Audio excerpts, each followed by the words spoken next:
Quel est notre troisième segment cette semaine, Et ben, c'est Axel? nos actus perso. Alors, on va discuter. C'est aussi le moment d'échange privilégié avec vous. On va vous parler de ce qu'on fait dans la vie, évidemment centré autour du jeu de rôle, mais de nos campagnes, de nos créations, tout ça, tout ça. Et idéalement, en Euh, fait, nos réussites, nos échecs, qu'est-ce que ça apporte et qu'est-ce que Exactement. cette expérience, bah, en discutant entre nous et avec vous, et qu'est-ce que ça peut avoir comme retour intéressant. Ouais. Voilà. Ça n'est pas que pour vendre nos jeux perso. Non, pour le coup, là, cette Alors, semaine, on n'est pas là pour ça, mais ouais. Et vu que j'ai tenu le crachoir pendant un petit moment, Matt, c'est quoi toi? C'est quoi ton actu du moment? alors, mon actu Qu'est-ce que du tu moment, fais? moi, j'ai pour le moment toujours 2 campagnes en cours. Ok. Donc une de DD5 qui maintenant dure depuis presque 2 ans, qui se passe dans Eberron, et une que j'ai commencé il y a 2 mois de ça, qui est donc Cult. Cult, le jeu de rôle, la nouvelle édition, celle qui est sortie, voilà, Divinity Lost. Divinity Lost, qui est fait donc avec un système inspiré par ce qu'on appelle le PBTA, Power by the Apocalypse, très inspiré par donc Apocalypse World, avec de nombreuses différences, mais quand même une forte Mm. prégnance du PBTA dedans. Et donc ça fait maintenant plusieurs séances que je joue là-dedans, donc je commence à avoir un peu une vision de à quoi ça ressemble autour d'une table. Parce que tu as le bouquin, tu le lis, puis une fois que tu l'as joué, voilà. Donc, Mm. pour le moment, je suis content de ma campagne de culte que j'ai, Mais. mais j'ai été surpris, Mm. en fait, parce que sur le papier, je me suis dit, il y a des trucs qui vont pas fonctionner, et le truc que je pensais qui n'allait pas fonctionner n'a pas fonctionné. Je vais vous expliquer ce que c'est. Et il y a d'autres trucs qui ont très bien fonctionné, mais pas comme je le pensais, et je vais vous expliquer. Ce qui n'a pas Ok. bien fonctionné, et ça je ne suis pas surpris, c'est que on te propose, donc là, cette nouvelle édition de Cult, on te propose un système de jeu inspiré de Apocalypse World, Power Based Apocalypse, qui sont des jeux, pour ceux qui ne les connaîtraient pas, des jeux qui forcent beaucoup l'improvisation et la narration émergente. Donc on n'a pas de scénario en tête, et on fait Mm. émerger une histoire en fonction de la mécanique de jeu qui nous impose des vérités narratives. Parfois, on peut même demander aux joueurs des vérités narratives et on crée au fil de l'eau son aventure. Ça fonctionne très bien. Si vous n'avez jamais essayé les PBTA, je vous conseille d'essayer au moins une fois. Ça marche super bien. Et puis après, on peut d'ailleurs réutiliser beaucoup de techniques du PBTA dans des jeux de rôle plus classiques avec un scénario plus écrit. Donc, on est dans un jeu où on vous propose d'improviser une aventure d'horreur dans un monde contemporain fantastique. Ok. Mm. C'est très bien. Donc, je vais après parler un peu justement de comment j'étais surpris de comment les moves du jeu ont été. Ça, les moves, c'est-à-dire les actions, les talents que chaque joueur ont et qui déclenchent des événements et qui vont créer de la narration. Mais là où je me disais sur le papier, bah ça marche pas et dans les faits c'est un peu compliqué, c'est que Cult c'est aussi un jeu à univers énorme. Alors, Ouais. c'est pas le monde des ténèbres, entendons-nous, d'accord, il n'y a pas 12 milliards de tomes, mais c'est quand même un univers fort, un univers prégnant et un univers avec beaucoup de secrets, avec beaucoup Bah, de choses. c'est surtout ça. Voilà. C'est surtout qu'il y a des secrets, quand même, que tu es censé dévoiler au fur et à C'est mesure. un jeu de secrets de l'univers et c'est un jeu avec, comment dire, avec des choses écrites dans le marbre. Des Ouais. vérités narratives déjà établies avant qu'on ouvre le bouquin.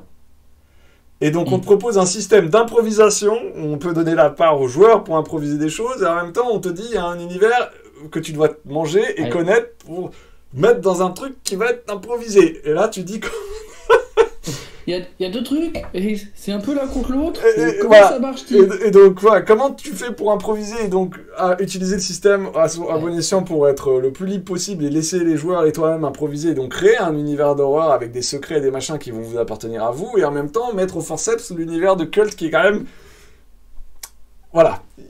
Si vous voulez un mélange entre Cronenberg et Hellraiser, hein, pour ceux qui ont les références cinématographiques, c'est un univers assez fat, si vous voulez. Mm. Au niveau ambiance, au niveau gore, au niveau voilà, c'est particulier quoi. Donc moi je sais très bien que c'est pas possible en fait de faire. Enfin, tu peux pas en jeu. Attendez une seconde, faut que je relise à la page machin pour être sûr de donner le bon nom du bon machin. Non, c'est pas Ouais. possible. Donc moi ce que j'ai fait, j'ai utilisé ma technique qui est, je connaissais un peu le background de Cult, là, je l'ai relu il y a 2 ans je crois, dans le bouquin. Alors ce qui est très bien fait, au moins l'avantage de ce bouquin, c'est que vous avez en quelques 100, 200, 300 pages, c'est plus tout le background résumé de Cult qui est sorti dans toutes les éditions, dans l'édition précédente qui était Ça, sur c'est bien, plusieurs tomes. ouais. Ça Mm. c'est cool. Donc là pour un côté NJ compulsif qui aime bien lire le background, vous avez tout d'un coup. J'ai tout fait, j'ai oublié, Et maintenant, quand les moves me disent, parce qu'il y a des moves qui disent révéler une part de la vérité, Ouais. j'improvise de ce que j'ai vaguement comme souvenir de Cult. Donc je colle à peu près à l'esthétique et ce que je vois de Cult, mais en même temps, je me permets d'en avoir rien à foutre de qui est telle hiérarchie, machin, quel bidule, quel truc. Oui. Donc C'est cult by Matt, quoi. voilà, et je pense que c'est le mieux, hein, mais donc en gros, il faut considérer ce background comme quelque chose qu'il faut survoler, regarder vite fait, et après vous voyez ce que vous adaptez dedans. Donc c'est un peu particulier, parce que certains pourront dire, bah, ça sert à rien alors d'avoir 300 pages de background, ou que je vais à peine utiliser, ou vaguement... voilà. Donc ce Et jeu du coup, a voulu faire un truc en un cul entre deux chaises, qui fonctionne moyen. ouais. Et du coup, tu disais que parce qu'en plus, les joueurs peuvent avoir une part dans la définition de l'univers et j'imagine du coup des secrets. Bah, comme un PBTA, Ouais. comme un jeu inspiré d'Apocalypse World, c'est un jeu où émergent et où les joueurs, dans leurs actions, ils ont des moments où ils peuvent influencer le monde. Ouais. Donc, bah, si tout d'un coup, il y en a un, il décide de faire un truc qui a rien à voir avec le trope de Cult, tu fais quoi? Tu lui fais stop, non, c'est pas dans le... Bah non, tu vas avec lui, tu vas, et donc, donc au bout d'un moment, tu vois, c'est... Et du coup, il y a des licornes dans Cult maintenant. Voilà. Pourquoi pas? Justement, Ouais. c'est un jeu d'improvisation d'horreur contemporaine, tant que tu es d'accord avec le... Alors les Oui, moves, oui, oui. les moves justement, maintenant dans le jeu, une fois que je suis parti avec cet état d'esprit et qu'effectivement je pense que c'est le bon pour jouer à ce jeu de rôle, et que j'utilise le système tel qu'il est, donc les moves, les actions des joueurs, etc., qui ont des influences fortes dans le jeu, qu'est-ce que ça donne? Ça donne une expérience que je n'avais pas prévue. Parce que le jeu Cult auquel j'ai joué moi il y a 20 ans, était un jeu contemporain fantastique vraiment secret, avec des secrets très forts et avec des mystères très mystères, et on joue en gros des gros déglingués de la vie, des gangers, des dealers, des drogués, des machins, des artistes maudits et tout, mais dans un monde horrible et dont on comprend rien et on ne saura jamais rien. Mais on reste des humains normaux. Oui. Ça, c'est mon expérience personnelle. Peut-être que je me trompe sur le long terme, peut-être qu'on peut faire autre chose avec le culte des années fin 90, mais c'était ça, quoi. Dans celui-là, ça n'a rien à voir.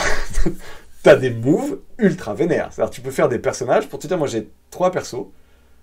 Ils ont décidé tous les deux d'avoir un secret commun. Ok, ils sont tous des orphelins. Ils sont tous issus du même orphelinat. Et ils ont tous réussi à fuir l'orphelinat. En tout cas, à être placés dans des familles d'accueil et de fuir leur famille d'accueil dans des conditions plus ou moins variées. Et ils ont tous oublié ce qui s'était passé à l'orphelinat et où est l'orphelinat. Et- Donc ça, c'est ce qu'ils ont posé. Et donc maintenant, leur truc, c'est ils veulent essayer de se rappeler, de revoir ce qu'a fait l'orphelinat. Évidemment, le souci, c'est qu'ils n'ont que des souvenirs très parcellaires de l'orphelinat. Sauf que dans ces sorties d'orphelinat, il y en a un qui est couvert lui, c'est le plus normal. Donc il s'est intégré dans la pègre parisienne, parce qu'on a décidé de jouer en France. Et il est couvert de cicatrices, il marche avec une canne, il est un peu handicapé, il supporte pas la douleur, etc. Par contre, il a des contacts partout dans la pègre, etc. Et il a envie de se souvenir parce qu'il a tout oublié. Les seuls souvenirs qu'il a, c'est toutes ces marques sur lui. Ça, c'est, on va dire, le perso qui ressemble le plus à ce qu'aurait pu ressembler un personnage de culte à l'ancienne. Ok. Parce qu'il a pris des moves qui vont à ça. Les deux autres, il y en a un, on va on va un arbre au plus arbre. Il y en a un, il a un charme de malade mental. Déjà, il a été l'esclave de sa famille d'accueil. D'accord? Il a fui sa famille d'accueil et maintenant sa famille d'accueil le recherche. Elle veut le retrouver. Et donc, il a un défaut qui fait qu'à chaque partie, il y a sa famille d'accueil qui essaye d'envoyer des sous-fifres ou de faire des choses pour le récupérer. Alors évidemment, sa famille d'accueil n'étaient pas des gens très gentils et particulièrement impuissants. C'était donc des gens avec du pognon, avec des capacités, de quoi l'emmerder, quoi. Mais il a une chance surnaturelle au jeu. Il a une capacité de séduction surnaturelle. C'est-à-dire, vraiment, il peut faire rendre fou de lui des gens qui le regardent et qui le voient. Et il a passé un contrat avec une mystérieuse femme qui lui a donné ses pouvoirs de chance absolue. Donc, déjà, c'est quelqu'un qui fait quand même dans le surnaturel et qui fait vraiment, mais vraiment une chance surnaturelle. Donc on est dans quelque chose qui change avec le culte d'origine. Et le dernier, et encore une fois, on a suivi les règles, on a pris les dons qui sont disponibles. Il a pris une sorte de bombe à retardement qui en gros est capable de faire péter les cerveaux autour de lui en mode psy, qui a des cauchemars horribles qui peuvent vomir sur la Terre et commencer à envahir le monde, etc. Il a un artefact étrange, une photo de sa sœur qu'il essaie de retrouver, et quand il pleure dessus, pareil, le monde peut s'écrouler, la réalité et tout, il peut passer dans un autre monde parallèle quand il... Enfin, un truc ultra fantastique, ultra vénère, qui n'aurait jamais existé dans le code d'origine. Mais, pourquoi pas? Très bien. Jouons avec ça. Donc on est en fait avec le mafieux et le papa du groupe, et les deux autres, c'est les deux électrons libres qui font de la merde et qui vont déclencher de plus... Parce qu'en gros, les anciens propriétaires du séducteur sont en permanence en train de les rechercher, pendant que l'autre, à chaque fois qu'il s'énerve ou qu'il a un défaut, il pète la tête des gens et il ouvre des failles interdimensionnelles, si tu veux. Donc ça donne une ambiance particulière qui n'a pas grand-chose à voir avec ce que moi je faisais il y a quelques années. Mais je trouve ça cool. Et pour le coup, les moves qui sont dedans te proposent des choses vraiment vénères et ultra fortes qui sont surprenantes quand tu t'attendais à un truc sage. Oui. Voilà, dans l'ensemble, les moves sont pas trop mal faits et poussent vraiment vers le fantastique. Rapidement, on va tomber dans les emmerdes. Et comme il y a souvent le truc vous révéler la vérité, c'est là où normalement j'imagine que si tu as lu le background de Culte, tu peux arriver à essayer péniblement... Et ouais, des secrets quoi. Voilà. Maintenant, les systèmes sont pas exempts de défauts, je terminerai sur ça. Par exemple, il y a beaucoup de moves qui se ressemblent. Et par exemple, le séducteur, il a accès à 3-4 moves qui sont globalement les mêmes, qui font la même chose, mais avec des mots différents. Et donc on a dû un peu élaguer, parce qu'on a l'habitude des PBTA, on a dû quand même un peu dire non, prends pas celui-là, c'est la même chose, prends pas celui-là, c'est la même chose, va prendre un autre, parce qu'au bout d'un moment, ton personnage, il a 3 fois le même move. Et on sent que de temps en temps, il y a des choses qui sont bien faites, et d'autres où ils ont un peu essayé de rentrer au forceps 2-3 trucs. Comme par exemple le fait de faire 10 caractéristiques, ce qui est très rare dans un PBTA, quand tu dépasses les 5, voilà. Ouais. Pourquoi ? Parce que le chiffre 10, c'est un chiffre très important dans Culte, et donc ils ont fait 10. C'est aussi pour ça que le système, c'est 2D10 et pas 2D6. Voilà, c'est 2D10 et pas 2D6, parce que 10, c'est très important, parce que c'est les 10 séphirotes. Je vous laisse... voilà. Les gars avec les longs cheveux blancs, c'est ça ? Plutôt la cabale et la mystique juive Oui, mais voilà. Merci, j'avais capté, mais c'est pour la battre. Non, bien sûr, mais donc... je vous laisse imaginer ce que vous voulez là-dessus. Et donc, le 10, c'est très important. Et donc, ils ont un peu parfois mis, tu vois, sous prétexte qu'il faut qu'il y ait du 10 partout, on met le 2D10. Ça marche pas trop mal, pour le coup, le 2D10. Ça permet de faire varier les points de caractéristiques. C'est-à-dire que c'est un jeu où, en fait, on peut échouer... les problèmes arrivent plus facilement que dans un PBTA classique pour des raisons statistiques. Ok. Et mais par contre, mettre 10 caracs... Enfin, en gros, voilà, ça en a beaucoup. Il y en a 7 qui sont des caracs actives, il y en a certaines que tu aurais pu mixer entre elles, et il y en a 3, c'est des caracs passifs, en gros, pour des saves. Pourquoi pas ? Mais bon. Ouais, du coup, ça complexifie un peu le côté simple du PBTA. Ça nuit pas à l'expérience de jeu. Encore une fois, il y a certains moves qui marchent très bien, mais pour les vétérans de Cult, c'est une ambiance qui va changer de ce qu'on avait l'habitude de jouer, vu les moves qu'il y a et ce que les joueurs peuvent faire. Et pour les néophytes, j'ai envie de vous dire, lisez une fois le background, oubliez-le, et après, laissez-vous porter. Ouais. Par contre, vu l'équipe qu'on a, je sais pas si on peut tenir plus d'une dizaine de séances, parce qu'au bout d'un moment, soit ils sont morts, soit ils ont cassé l'univers, mais voilà. Comme la plupart des PBTA, de toute façon, 10 séances, c'est bien. Voilà.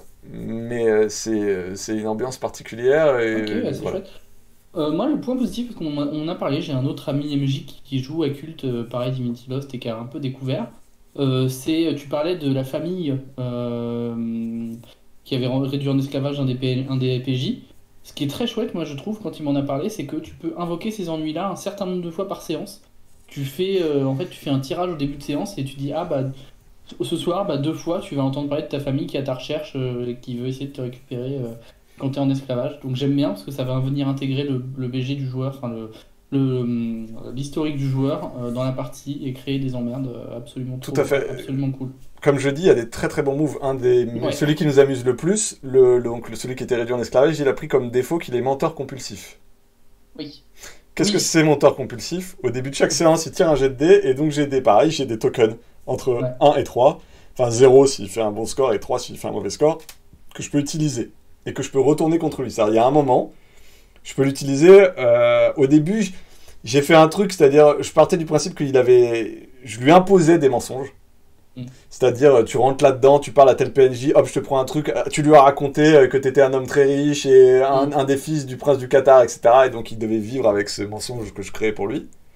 Et puis, à un moment, j'ai trouvé ça plus drôle, d'en fait, de lui prendre un truc et de lui dire quel mensonge, sachant que le joueur, c'est Fabien, vous connaissez. Et donc, en lui prévenant, attention, il faut que ce soit un mensonge qui te dessert, hein, ça peut pas être un truc gentil, etc. Et si c'est pas assez méchant, je lui dis non, trouve-moi mieux. Et je lui dis quel mensonge t'aurais pu lui raconter. Et là, Fabien va se tirer la tête en se disant et donc là, il se lâche et il me sort des trucs encore pire que ce que j'aurais pu trouver. Et donc, il s'en mêle dans ses mensonges et ses machins. Et voilà. Et si en jeu lui-même, en roleplay, me sort un mensonge horrible, je lui retire un point. Je dis, ah tiens, ça vaut un mensonge compétitif. Donc tiens, je te retire un token. Je pourrais pas l'invoquer parce que voilà. Et je trouve que ça marche super bien et que c'est une des qualités du PBTA, mais parfaitement retranscrite là, comment un move pour rendre un monteur compulsif devient un truc mécanique intéressant et d'échange entre le joueur et le MJ. Et moi, je vais vous parlais de Spiral, mais pas de tout. Alors, Spiral, c'est le jeu que je suis en train de créer pour faire jouer des flics. Ambiance, We Own This City, The Shield, bref. Ouais, Des The flics City, un peu... dont on a fait une vidéo. Exactement, un peu borderline. Qui vont être, alors qui sont pas forcément des ordures, mais qui vont être confrontés à des situations dégueulasses où leur morale va être mise à rude épreuve. Et je vais vous parler de la dernière idée qui ne vient pas de moi, qui vient d'Arthur, un de mes rôlistes tourangeaux, avec qui j'ai eu le plaisir de faire un petit repas. Et on a évidemment discuté jeu de rôle. Et il m'a dit, mais au fait, tu connais Sombre? Je dis, bah oui, vite fait, de nom, mais jamais joué, moi c'est l'horreur, tu vois, ça me parle pas du tout. Et je vais piquer une idée de Sombre, ce sont les traits qui dégénèrent, et qui va bien avec le terme spirale qui est le titre du jeu. Pour expliquer et remettre en contexte, qu'est-ce qui se passe à la création de Sombre? Vous allez choisir un trait qui va caractériser le comportement de votre personnage et son attitude. Par exemple, affectueux, arrogant, brutal, mélancolique, méthodique, nerveux, etc., etc. Et donc dans son plus vous descendez dans l'horreur, plus le trait dégénère. Donc quelqu'un d'affectueux va devenir possessif puis abusif. Quelqu'un de méthodique va devenir maniaque puis obsessionnel. Quelqu'un de brutal va devenir cruel et sadique, etc., etc.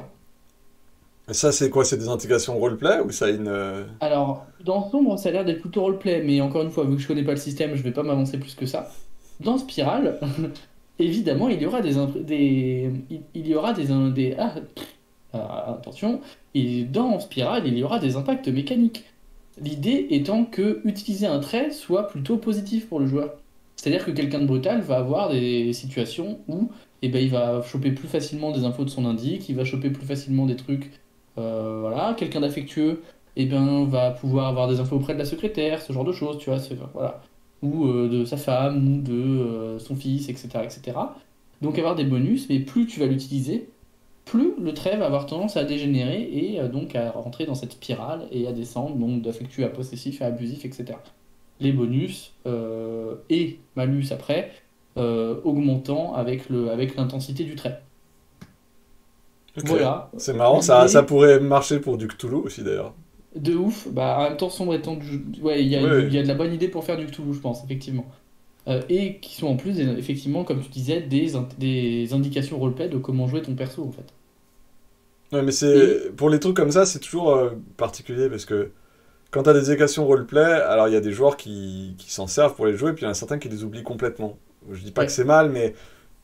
Et parfois, c'est pas que tu dis, ah, c'est pas bien, je vais taper sur le joueur parce qu'il n'utilise pas le défaut qui est marqué sur sa feuille. C'est pas ça, hein. C'est juste qu'au bout d'un moment, c'est pareil, tu te dis, bah, à quoi sert le système si tu n'utilises pas le trait qui est marqué sur ta feuille.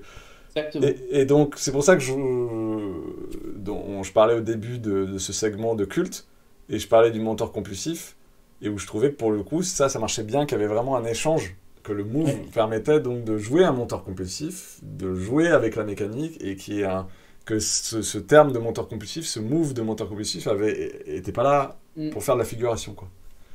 Pour pousser à l'utilisation, en fait, c'est l'idée de la carotte.